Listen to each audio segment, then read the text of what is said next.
to learn to get rid of the nervousness. One thing is, any reason to be nervous here?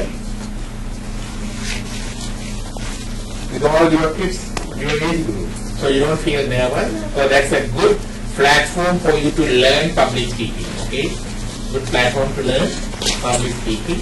And when you have your memory cues or cue cards, you don't need to be nervous. Even if you miss something, you can always look at it and say that. And also you think over it and talk to somebody at home, your friend or your mom or your dad, or within yourself in front of the mirror, your presentation, try to talk. Then when you come to do it really, then you don't feel nervous. Okay? Sitting posture is important. Yes? Standing properly. Starting properly, yes. How do you... Standing properly, yeah. Proper posture. Sitting properly also important. Most of us sit like bending like this and this. Sitting properly is important. That activates our nerve centers. Our lungs are well expanded, so breathing well, and more oxygen to the body. The more oxygen passes to the blood and the brain, and your concentration and focus will be more. That's the reason for sitting. And standing also, stand properly. And and also, otherwise I said start properly. What is the start properly?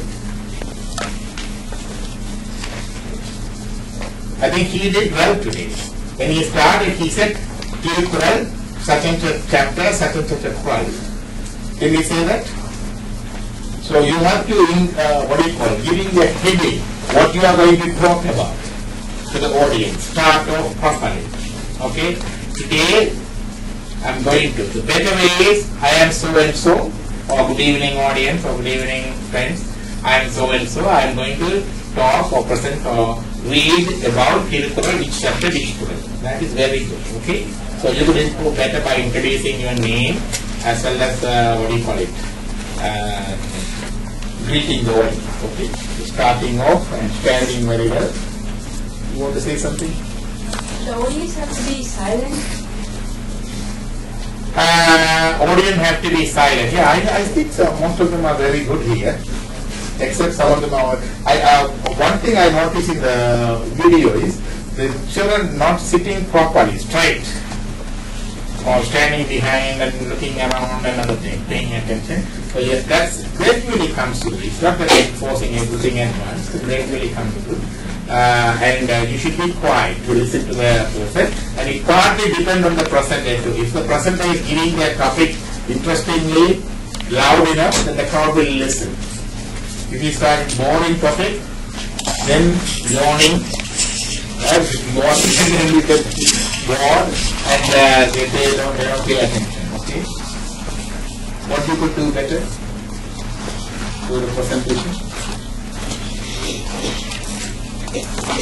If you are doing the presentation, what you could do better? Okay. Try not always looking at the paper.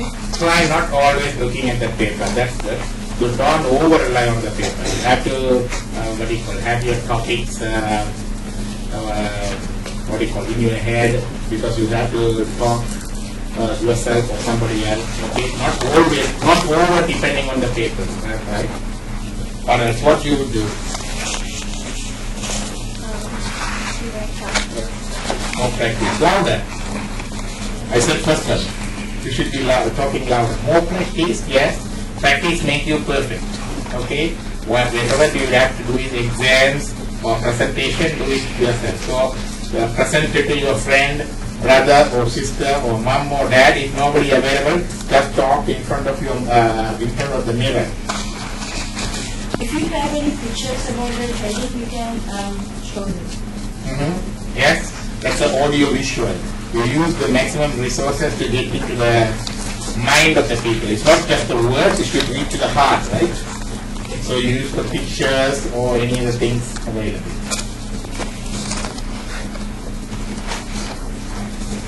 What do you do? Yeah, practice more, she said already. Yeah, you should know what you are talking about.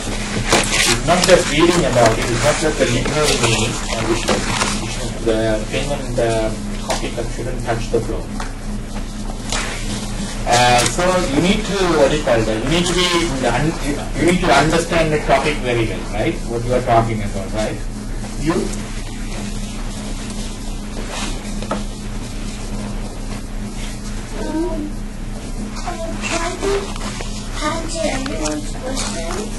Try to answer everyone's questions, right? That's very good. Involving the people, right? If someone talks, the audience doesn't ask any questions, maybe that's a failure. I was in a conference recently, and I was presenting a paper. So it is new to me. It's an international conference on Tamil.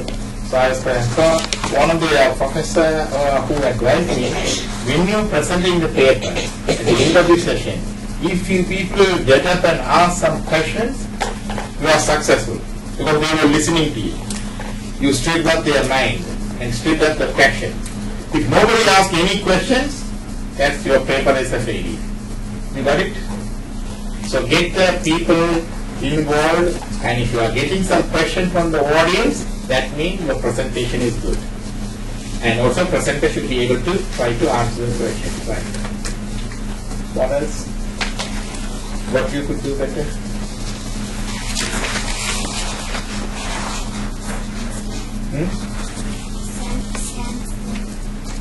Stand? Stand still.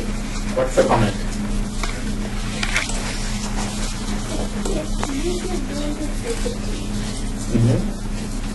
If you're sitting and standing, there are two disciplines there. Sitting and standing is still okay. But there's one thing called expression for body language. Okay? So when you are standing still and talk, still the talks looks good too. Like an American president making a speech, or Canadian Prime Minister Stephen Harper making a speech, they stand on the place, get posture and gesture and tone with the message. But you can use the other way too. You can move around. You can extra. You can use your hands gesture. You can use your face. Okay? And your, what do you call it? Adjusting the tone of your speech. You know the tone? Yeah, tone of your speech. High, low, and so you can communicate to it. And that way, you don't need to stand still. Okay? There are both ways. There are certain speakers, formal speakers, you stand still and focus on your message and the voice and the tone. Certain speakers do move. Some people even move along into the crowd and speak and come back and walk in the stage and come back. Did you see that?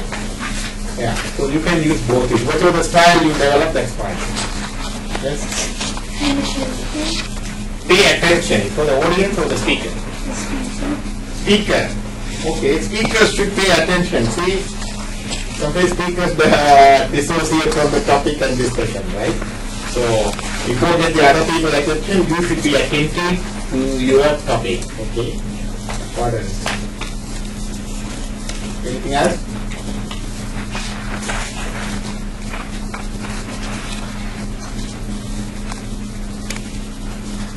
So we have found in what we call it. One thing is speaking louder, and also not only always loud. Yes.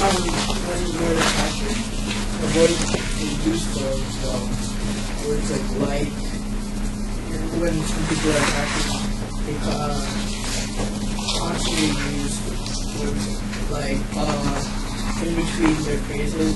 Yes, that's the other thing. That's the second phase he is coming to. When we were talking or giving the speech, he started playing so then some people say right. Did you see that? Possible. He was doing a story. Right, or so those phrases, unnecessary words and phrases should be avoided. Sit properly. Okay, that's the unnecessary phrases should be avoided. That's very good. So main thing is louder, and also if you can adjust the tone of the speech, not the same tone every time. Sometimes you pick up, you're speaking very softly, everyone listening very carefully. That's a mistake. You know what happened? This is the way, you know, everyone's saying that. So you're changing the tone in the speech, that's the one thing. and also proper posture when you are standing, and also you can communicate your expression, your body language, hand gesture, facial expression, eye contact, gain attention, involve the audience, stir up the mind and stir up the question, ask the audience, do you have any doubt, what do you think? Okay, if you know the audience by name, ask particular audience name, that's also good. Okay, there are different ways of improving the presentation. That's the public speaking skill. Now, we'll move on further. If you look at the 10 offenses of communication.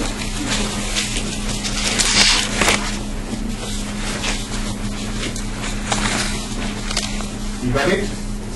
There were 10 offenses of communication mentioned in our ancient text Tolkapia. You know what is Tolkapia mean?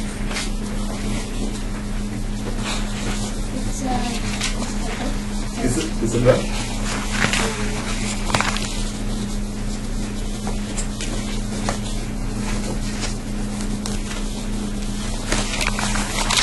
10 offenses of communication Tolkapia. This is the oldest book, Tamil book available. Oldest Tamil book available, small book. Okay, oldest one. They say about 2,300 to 2,400 years old. 2,300 to 2,400 years old. That's the oldest text available, book available. So it says about when you do the speeches or writing, what are the 10 things you should watch out from doing 10 things. Okay, so what is the 10 things? If you see the bottom, there is in a blueprint, and the bottom you see, here is the blueprint. You know, there's the first, second, third, fourth. Somebody can read the English words from the back door, or he can start from there now. What are the 10 offenses that you are copying? Number 1. Not revealed enough? No, that's it. You are talking from manual. I am asking about Tolkapia. 10 offenses of communication, Tolkapia. Repetition.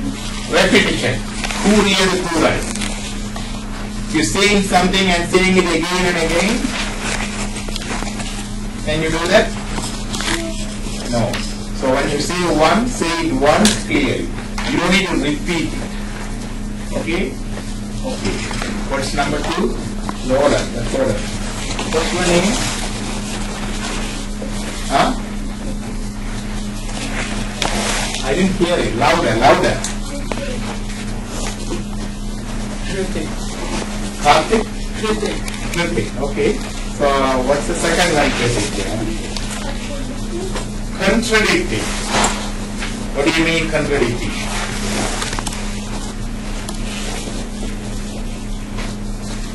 Change the topic while we are speaking.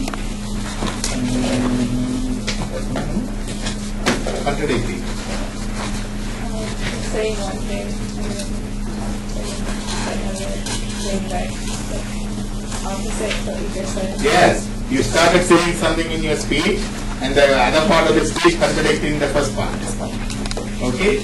So you shouldn't do that. When you're speaking and writing, when you're running a presentation also is important. When you do your novel study, when you do your, projects, presentation, another thing is important. No repetition, no contradicting. What's the third one? Not revealed. Not revealed enough. What do you mean? That you're not giving enough information for the audience to understand.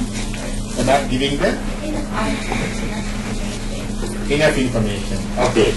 You are talking about the subject but not revealing or giving enough information to the audience. Okay. What's the other one? What do you mean?